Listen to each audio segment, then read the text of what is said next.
প্ৰিয় ছাত্ৰ-ছাত্ৰীসকল, আজি ক্লাছ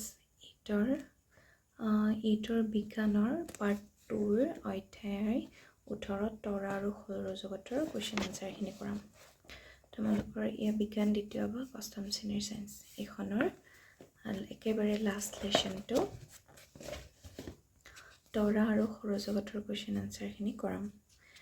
তোমালোকে ইয়াৰ অনুশীলনীৰ যিমানখিনি কুৱেশ্যন আছে গোটেইখিনি কুৱেশ্যন কৰাম ইয়াৰ অনুশীলনীৰ পৰা হা। তো ভিডিঅ'টো আৰম্ভ কৰাৰ আগতে তোমালোকক কৈ দিছোঁ, যদি ভিডিঅ'খিনি মোৰ ভাল লাগিছে তেনেহ'লে চেনেলটো বাৰু ছাবস্ক্ৰাইব কৰি দিবা, লাইক আৰু কমেণ্ট এটা কৰি দিবা। আৰু ভিডিঅ'বিলাক তোমালোকে স্কিপ নকৰাকৈ চাই যাবা। এটা কথা, তোমালোকে যিমান পাৰা, মই প্ৰত্যেকটা ভিডিঅ'তে কওঁ, যিমান পাৰা তোমালোকে লেশ্যনটো ৰিডিং দিবা। ৰিডিং দিলে কি হয়, এই অপশ্যনেল কুৱেশ্যনবিলাক মানে মনত থাকি যায়। অপশ্যন থাকিলে কোনটো শুদ্ধ অট'মেটিকলি মনত আহি যায়। সেইকাৰণে যিমান পাৰা লেশ্যনটো তোমালোকে ৰিডিং দিবলৈ চেষ্টা কৰিবা। তো বোলা কুৱেশ্যন আনচাৰখিনি আৰম্ভ কৰোঁ। 1 নম্বৰ আছে 1 আৰু 3, 1ৰ পৰা 3ত ক্ষুদ্ৰোত্তৰ বাছি ওলাব দিছে। 1 নম্বৰ আছে তলৰ কোনটো সৌৰজগতৰ সদস্য নহয়। অপশ্যন এ গ্ৰহাণুপুঞ্জ, বি উপগ্ৰহ, চি তাৰকাপুঞ্জ, ডি ধূমকেতু। ইয়াৰ উত্তৰ হ'ব চি। তাৰকাপুঞ্জটো সৌৰজগতৰ সদস্য নহয়। 2 নম্বৰ আছে তলৰ কোনটো সূৰ্যৰ গ্ৰহ নহয়। ইয়াৰ উত্তৰ আছে লুপক, বুধ, শনি, পৃথিৱী। এটা আনচাৰ হ'ব লুপক। 3 নম্বৰ আছে চন্দ্ৰকলাৰ উৎপত্তিৰ কাৰণ। অপশ্যন এ আমাৰ পিনে পোহৰ প্ৰতিফলন কৰা চন্দ্ৰৰ অংশটোৱে দেখা পাওঁ। বি চন্দ্ৰৰ পৰা আমাৰ দূৰত্ব সলনি হৈ থাকে। চি পৃথিৱীৰ প্ৰচাই চন্দ্ৰপৃষ্ঠৰ এটা অংশে ঢাকি ৰাখে। ডি চন্দ্ৰ বায়ু মণ্ডলৰ ঘনত্ব স্থিৰ নহয়। তো ইয়াৰ উত্তৰটো হ'ব এ নম্বৰ অপশ্যন, আমাৰ পিনে পোহৰ প্ৰতিফলন কৰা চন্দ্ৰৰ অংশটোৱে দেখা পাওঁ। ঠিক আছে। পিছৰ 4 নম্বৰটো আছে খালী ঠাই পূৰ কৰা। 4 ক সূৰ্যৰ পৰা আটাইতকৈ দূৰত থকা গ্ৰহটো হ'ল নেপচন। মই ইয়াত লিখা নাই, ইয়াতে লিখিছোঁ জেগা নাতিব বুলি, লিখি দিবা। বি ৰঙা ৰঙৰ গ্ৰহটো হ'ল মংগল। মংগল গ্ৰহটো ৰঙা। চি আকাশত বিশিষ্ট ৰূপ গঠন কৰা তৰাৰ সমষ্টিক তাৰকা বোলে। খালী ঠাইত লিখিবা তোমালোকে, এইখিনিত আকৌ লিখি নিদিবা, এই বস্তুটো ইয়াত লিখিবা, জেগা নাতিব বুলি মই এইখিনিত ৰাখিছোঁ। 3 নম্বৰ আছে গ্ৰহৰ চাৰিওফালে পৰিভ্ৰমণ কৰি থকা নৱমণ্ডলীয় বস্তুক বোলে কি বোলে, উপগ্ৰহ বোলে। 3 নম্বৰ পপীয়া তৰাবোৰ প্ৰকৃততে তৰা নহয়। 1 নম্বৰ আছে মংগল আৰু বৃহস্পতিৰ কক্ষপথৰ মাজত গ্ৰহাণুপুঞ্জসমূহ পোৱা যায়। এতিয়া আহা 5 নম্বৰলৈ। 5 নম্বৰত কি আছে যে তলৰ বাক্যসমূহ সত্য আৰু অসত্য। সত্য দন্তীয়া শ লিখিব লাগিব আৰু অসত্যত অকল অ লিখিলে হ'ল হিচাপে চিহ্নিত কৰা। 1 নম্বৰ আছে ধ্ৰুৱতৰা সৌৰজগতৰ সদস্য। এইটো অসত্য, তো অসত্য পুৰাটো নিলিখি অ লিখিলেও হৈ যাব। বি বুধ সৌৰজগতৰ ক্ষুদ্ৰতম গ্ৰহ। এইটো হৈছে সত্য, তো সত্যৰ দন্তীয়া শ লিখিলে হৈ যাব। চি আছে ইউৰেনাছ সৌৰজগতৰ আটাইতকৈ দূৰত থকা গ্ৰহ। এইটো অ মানে অসত্য। ডি ইনছেট এটা কৃত্ৰিম উপগ্ৰহ। ইয়াৰ উত্তৰ হৈছে সত্য, দন্তীয়া শ লিখিলে হৈ যাব। ই সৌৰজগতত 9টা গ্ৰহ আছে। এইটো অসত্য। 1 নম্বৰ কালপুৰুষ তাৰকাপুঞ্জ কেৱল দূৰবীণখনেৰেহে দেখা পায়। এইটো অসত্য। পিছত তোমালোকৰ আছে 6 নম্বৰ যে এ স্তম্ভৰ পদসমূহৰ সৈতে বি স্তম্ভৰ এক বা একাধিক পদৰ সম্পৰ্ক স্থাপন কৰা।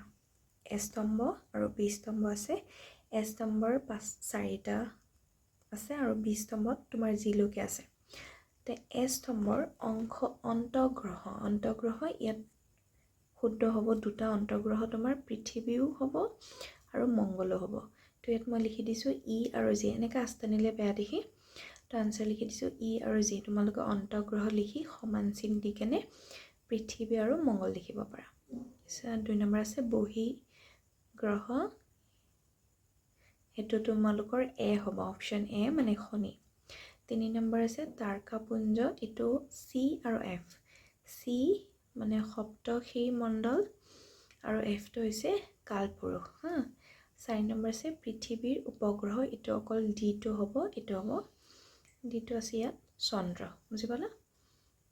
4 নম্বৰটো এনেকৈ আস্তানি দিয়া নাই, ইয়াৰ নাম্বাৰবিলাক মই চাইডেদি বহাই গৈছোঁ, তোমালোকে মিলাবলৈ সুবিধা হ'ব।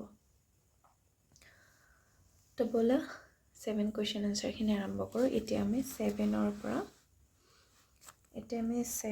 পৰা একেবাৰে 15লৈকে কৰিম কুৱেশ্যন আনচাৰবিলাক। তো ব'লা কুৱেশ্যন আনচাৰখিনি আৰম্ভ কৰোঁ।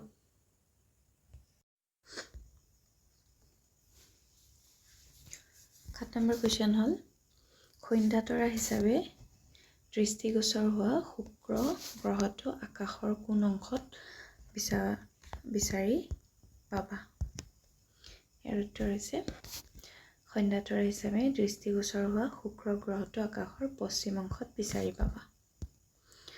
এছাৰ 8 নম্বৰ হৈছে সৌৰজগতৰ বৃহত্তম গ্ৰহটোৰ নাম লিখা। উত্তৰ সৌৰজগতৰ বৃহত্তম গ্ৰহটোৰ নাম হ'ল বৃহস্পতি। তাৰপিছত আছে তোমাৰ 9 নম্বৰ তাৰকাপুঞ্জ মানে কি? যিকোনো দুটা তাৰকাপুঞ্জৰ নাম লিখা। ইয়াৰ উত্তৰ যিবিলাক তৰাই একেলগে হৈ কোনো বিশেষ আকাৰ গঠন কৰে সেই তৰাৰ দলক তাৰকাপুঞ্জ বুলি।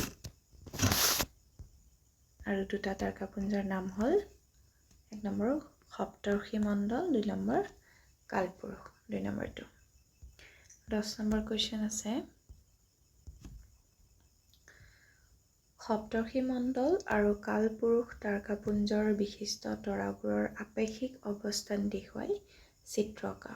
ইয়াৰ উত্তৰ ক সপ্তৰ্ষি মণ্ডল আৰু খ কালপুৰুষ তাৰকাপুঞ্জৰ বিশিষ্ট তৰাবোৰ আপেক্ষিক অৱস্থান তলত দিয়া চিত্ৰত প্ৰদৰ্শিত হৈছে। চিত্ৰবিলাক তলত দিছোঁ, চাই ল'বা। ইয়াৰ উত্তৰটো হৈছে এয়া। উত্তৰটো এনেকৈ চিত্ৰবিলাক লিখি ল'বা। ঠিক আছে, ভিডিঅ'টো এনেকৈ ৰখাই কেনে কুৱেশ্যন আনচাৰখিনি লিখি ল'বা। সেইটো হৈছে তোমাৰ 10 নম্বৰৰ উত্তৰ। পিছত 11 নম্বৰ কুৱেশ্যনটো হৈছে যে গ্ৰহৰ বাহিৰে আন দুটা সৌৰজগতৰ সদস্যৰ নাম লিখা। ইয়াৰ উত্তৰ হ'ব গ্ৰহৰ বাহিৰে আন দুটা সৌৰজগতৰ সদস্যৰ নাম হ'ল 1 নম্বৰ হৈছে ধূমকেতু, 2 নম্বৰ হৈছে গ্ৰহাণু। ধূমকেতু আৰু গ্ৰহাণু। 12 নম্বৰ কুৱেশ্যন সপ্তৰ্ষি মণ্ডলৰ সহায়ত তুমি কেনেকৈ ধ্ৰুৱ তৰা বিচাৰি উলিয়াবা?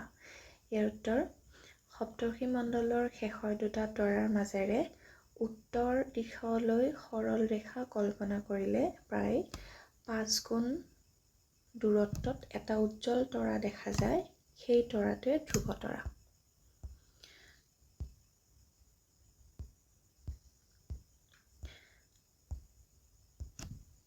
তেৰ নম্বৰ কুৱেশ্যন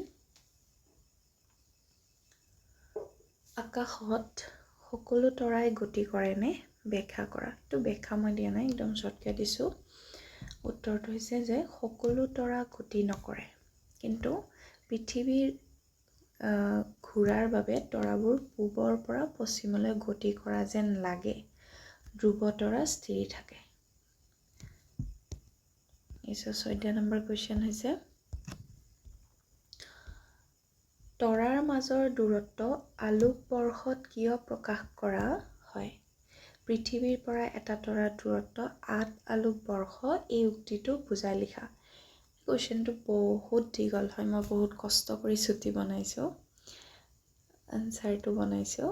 ইয়াৰ আনচাৰটো হৈছে এয়া, ইয়াতকৈ সৰু কৰিব নোৱাৰিলোঁ মই এইটোৰ আনচাৰ হৈছে যে তৰাৰ মাজৰ দূৰত্ব অতি ডাঙৰ হোৱাত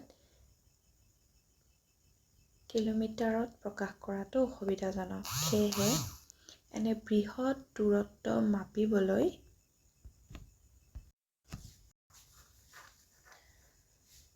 জ্যোতিষীবিদসকলে আলোকবৰ্ষ নামৰ একক ব্যৱহাৰ কৰে। এটা আলোকবৰ্ষ মানে হ'ল পোহৰে এটা বছৰত অতিক্ৰম কৰা দূৰত্ব। পৃথিৱীৰ পৰা এটা তৰাৰ দূৰত্ব ৮ আলোকবৰ্ষ বুলি ক'লে তাৰ অৰ্থ হ'ল সেই তৰাটোৰ পৰা পোহৰে পৃথিৱীলৈ আহিবলৈ ৮ বছৰ সময় লাগে।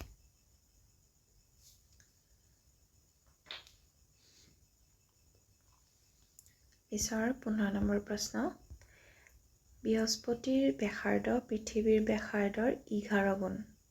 বৃহস্পতি আৰু পৃথিৱীৰ আয়তনৰ অনুপাত নিৰ্ণয় কৰা।